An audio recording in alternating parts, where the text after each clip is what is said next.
is different. For the devotee, it have a different meaning. And as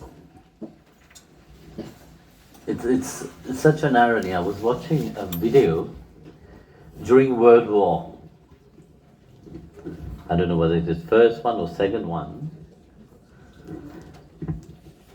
The British was on one side and the Germans was on the other side. No, it's not good to talk about that. Okay. Who cares about it?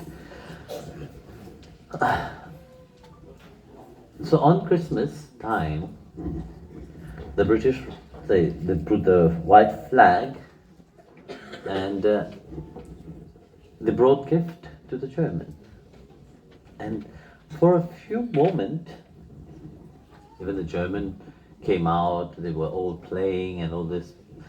And then all of a sudden, there was a siren and they start fighting again.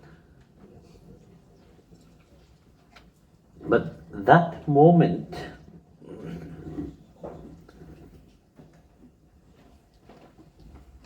it's very special.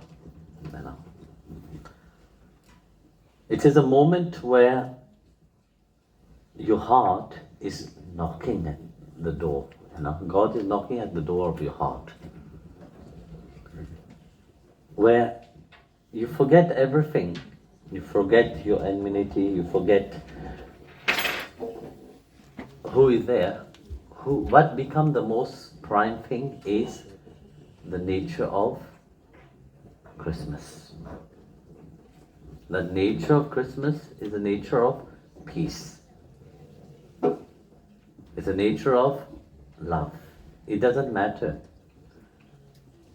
But nowadays we see the world have evolved, yes, in many ways. In technology it have evolved, in science it have evolved, but as a human being, they have not evolved. You have evolved in everything in the external reality, but not in becoming a better human being. Years after years, we are reminded, spiritual people are reminded, churches are praying, celebration is happening in the house of everybody, but just for a day.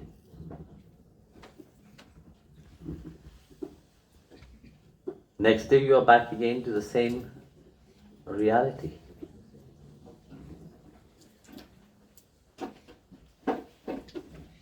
You have to move from here to here.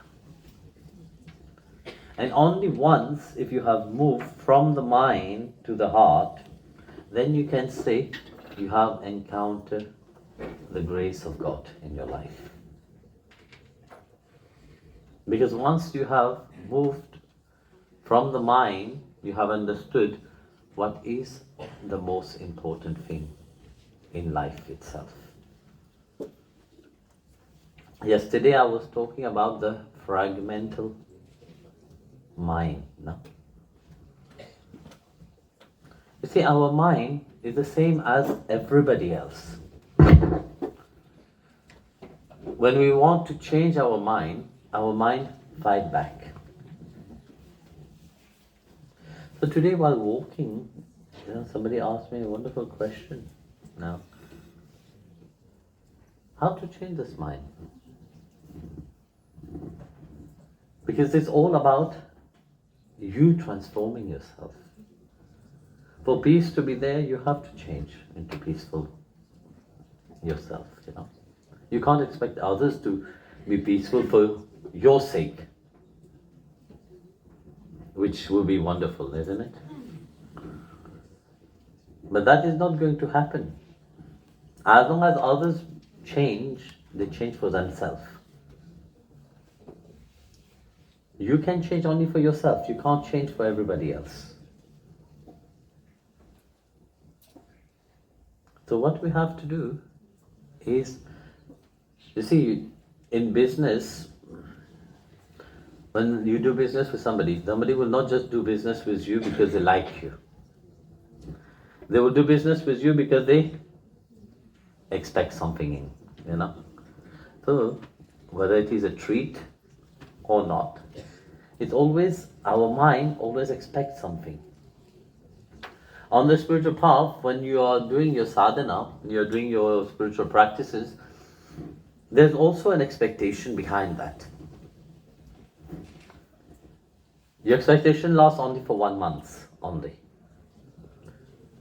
That's why after the 1 month of practice, if you don't see what progress is happening, what happened, you drop it. You look for something else to entertain your mind. Why is like that?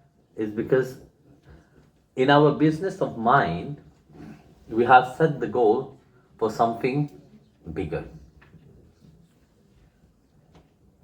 It's like if I do sadhana for, let's say I do meditation for a month, I have to see the result which the teacher have talked about. And if I don't see the result what the teacher have talked about, it's not. I'm not progressing, I'm not advancing, nothing is happening, so I change.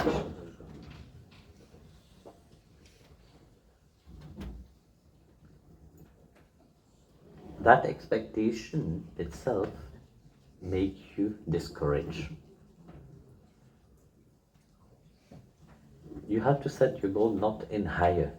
Set your goal in something which is minimum. Because if it is little changes, you will be able to change. But if it is set on big changes, it is very difficult to change. And like I said, our mind is always in business. It's what does the mind gain by that? If the mind don't get something, you don't. Swami Guru started the 40 days, you put a certain challenges to chant for 40 days. Mantra Shavithal Giridhari Parabhavane Namaha. No? But at the end of 40 days, what happened? Very often people dropped. Why? Because they don't treat themselves, they don't treat the mind. So after 40 days, you should give a sweet to your mind. A certain challenge have to be given to the mind. That is the treat of the mind. If the mind is not challenged, the mind will not change. A treat have to be given to the mind. There was once a saint, his mother was always telling him, come and do prayer. And he will be always saying, oh no, why should I pray?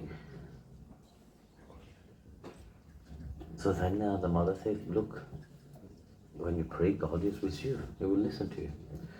So okay, just to please the mother, he sat down and started his meditation with his closed eyes. And quietly, the mother placed a sweet in front of him.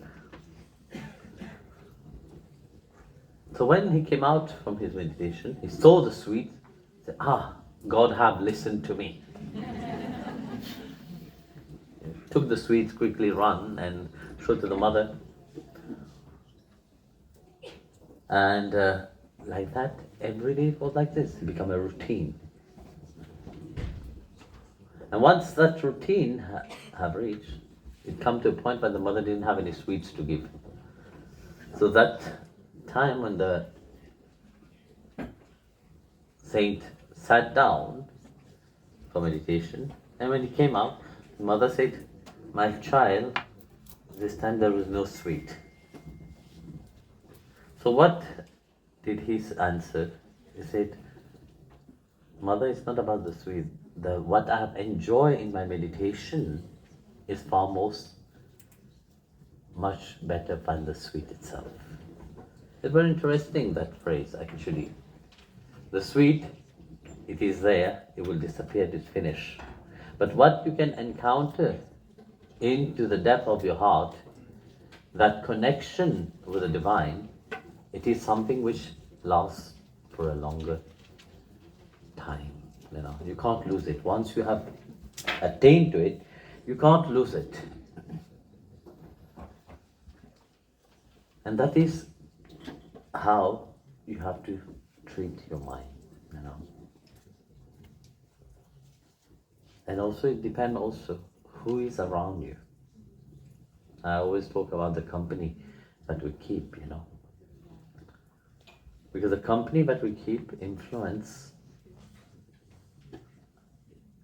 yourself very well. So somebody within a certain class will never keep company of a lower class. Somebody of a certain intellectual capacity will not keep company of a lower capacity. Bhakta should keep company of the devotees only. That doesn't mean that you ignore everybody else or chastise other people, no. Keeping company means also who is in your surrounding, which include, that is called Sangha. Sangha doesn't mean only when you meet, say once a month or once a week, Sangha means also in the daily, who you keep company through the media, through your phone, your connection, through your, encounter around. This is all part of the Sangha itself, So what you're watching, what you're listening, what you are doing is also part of what is called Sangha. Because very often people think that Sangha means only once a week when you meet in your bhajan to sing bhajan for 1 hour, then after that you go back and finish. No. You have to become watchful also into which kind of things you keep in your life, That also will reflect upon you. So Sangha is also the satsang of the Sadguru, is also Sangha. What you're watching, is it making you advance, or it is making you disadvance? The company you keep, it is progressing you, is it creative or not creative? So that is an attitude which you have to adopt into your life itself. That transformation can happen. And don't expect that it will happen in one moment to the other. It happens on a daily basis, but unknowing to your physical eyes. It happened not in 50%, it happened in 1% every day. And if 1% every day you are changing, that means in a year you have changed 365%,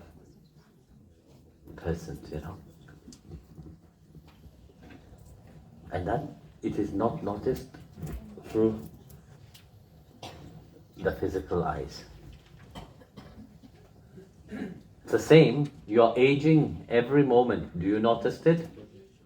No, you think you're getting younger and younger. Huh? No. You're approaching, step by step you're approaching